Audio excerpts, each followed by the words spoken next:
In 1971, in the basement of the psychology department of Stanford University, a mock prison was created. It rivaled all social psychology experiments in controversy. Although this experiment is over 30 years old, its enduring power has reached back to the lessons of Zimbardo's experiment, how people respond to a cruel environment without clear rules.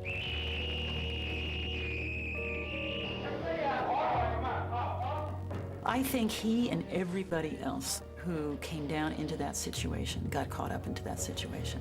And the sense that this was an experiment, that began to fade away. It became just life. We frankly didn't anticipate what was going to happen. We tried to really test the power of the environment to change and transform otherwise normal people, much as Milgram had changed or transformed otherwise normal people in an obedience situation. We wanted to do it in a prison-like situation. Over 70 men volunteered for Zimbardo's experiment. And they completed a battery of psychological tests. We picked 24 who were the most normal and most healthy. Half are going to be guards, half are going to be prisoners. And it's like flipping a coin. And heads, this one's a guard, this one's a prisoner. So at the beginning, there's no difference in the kinds of people who are in your two groups. When we were given our jobs as guards, we were issued a uniform, which was a plain sort of khaki or lighter colored uniform. And then we gave them the symbols of power, handcuffs, a whistle, a big billy club. And then the other thing we gave them were silver reflecting sunglasses. When you have mirror sunglasses on, then nobody can see your eyeballs. I think that anytime you put on what essentially is a mask and you mask your identity, then it allows you to behave in ways that you would not behave if you didn't have the mask on. To make it more realistic, I had arranged with this Palo Alto Police Department to make mock arrests. When I was arrested, it was a surprise to me. I didn't think I was going to be brought to an actual police station. I didn't think I was going to go through a booking process. The guards then put a blindfold on them, stripped them naked, dresses, smocks with no underpants. Each had a number that replaced their name. They had to know the number. They could only be referred to by that number. And they had a chain on one foot, which was put there to remind them at all times of their loss of freedom. So all of these things produces a sense of being dehumanized.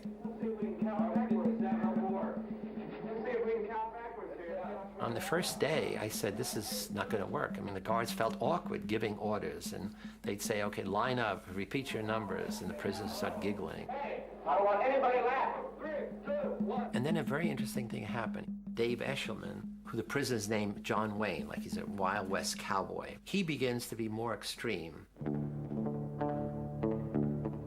I decided that I would become the worst, most intimidating, cruel prison guard that I could possibly be. I'm going to see in the future that you do work when you're told. Thank you, sir.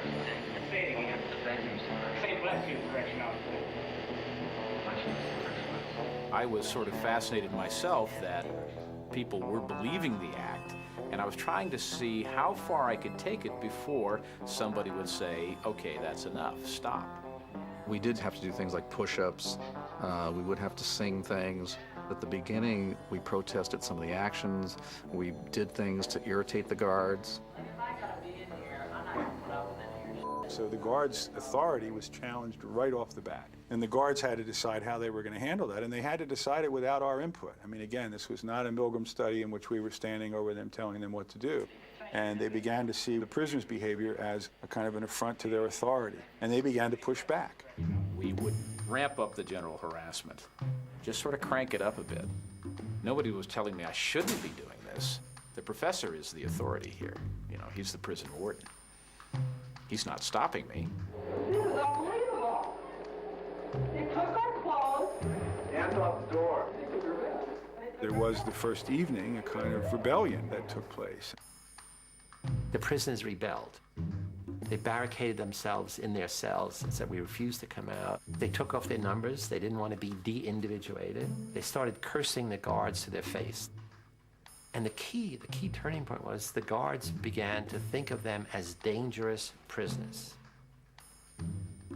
And so the guards formulated a plan, used fire extinguishers, took the doors down, dragged the prisoners out, stripped them naked, and essentially broke the rebellion in a purely physical way. From that point on, the study was as remarkable a series of events as I've ever seen. On the second day of Zimbardo's Stanford prison experiment, the guards quashed the prisoner rebellion. They punished them by putting them in solitary confinement, which was a small closet. You could squat or stand, but you couldn't sit, and it was dark and dank, actually. Every hour, every day, there's a teeny little bit more of an increment. And they're stepping up, taunting the prisoners. They're stepping up. The count's not letting them sleep. They're stepping. I don't think from 1 minute to the next, the people who are in it see the change and see the difference. And then the next key thing happened beside the rebellion. Prisoner 8612, he was the first one to have an emotional breakdown. I feel really inside. You don't know. I gotta go. To a doctor, anything. I mean, Jesus Christ, I'm burning up inside. Don't you know? I'm up. I don't know how to explain it. I'm all up inside.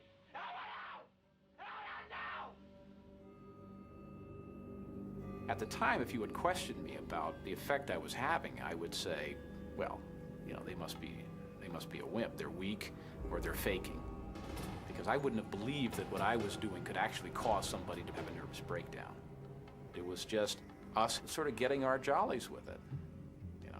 Let's be like puppeteers here. Let's make these people do things. What if I told you to get down on that? You be the bride of Frankenstein, and you be Frankenstein. I want you to walk over here like Frankenstein and say that you love the true man. If you want to fully sort of humiliate somebody, then you want to get them in those things where their biggest fears are. And a lot of us have a lot of sexual hang-ups, and so that was part of that effort to humiliate them even further. Get up, Lord. I love you, true man. I love you, true man. You smile, true man, please. You get down here and do 10 push-ups. Every day after that, another prisoner broke down in a similar way, extreme stress reaction. And we released another one on Tuesday, Wednesday, Thursday. Nobody who was in that study could deny that the prisoner breakdowns were genuine. They were scary to see. They were upsetting to us. They were unexpected, but they were very clearly the real thing. Something was happening that we were no longer in control of. On the fifth day of the study, Zimbardo invited his girlfriend, recent psychology graduate Christina Maslach, to visit the mock prison. I had heard bits and pieces from Phil about what was going on. And then when I was down there that evening, it really was kind of a wow. The thing that really got to me was when some of the guards took the prisoners down the hall to the men's room. She looks out and sees a line of prisoners with paper bags over their heads, each one holding the other one's shoulder. And they're leading them down the hall. And Phil comes over and look, my God, look at that. And I looked up and something about it just, again, it was the dehumanizing, demeaning kind of treatment. I couldn't watch it. And she said, it's terrible what you're doing to those boys. And she got tears in her eyes. I said, what? And she runs out. And I'm furious. I'm saying, look, this is, I run outside, we have this big argument. I'm saying, look, this is dynamics of human behavior. Look, it's fascinating, the power of the situation. So I'm giving her all the psychological basis, and what kind of psychologist are you? You don't appreciate this. And she said, I don't understand. You're a stranger to me. I don't understand this. How could you not see what I see? I mean, you're a caring, compassionate person. I know you from all of these other things. Something's gone wrong here. And then the next thing she said, which had an equally big impact, is, I'm not sure I want to, have anything to do with you if this is the real you. And that was like a slap in the face, because what she was saying is, you've changed. The power of the situation has transformed you from the person I thought I knew to this person that I don't know. And at that moment I said, wow, you're right. We got to end it. After only 6 days, Dr. Zimbardo shut down his experiment. What makes this study interesting, and what makes the Milgram study interesting, it's really about the transformation of human character. Zimbardo decided to cut short his experiment due to the growing hostility of many of the guards. People can be seduced into doing things they never thought they could.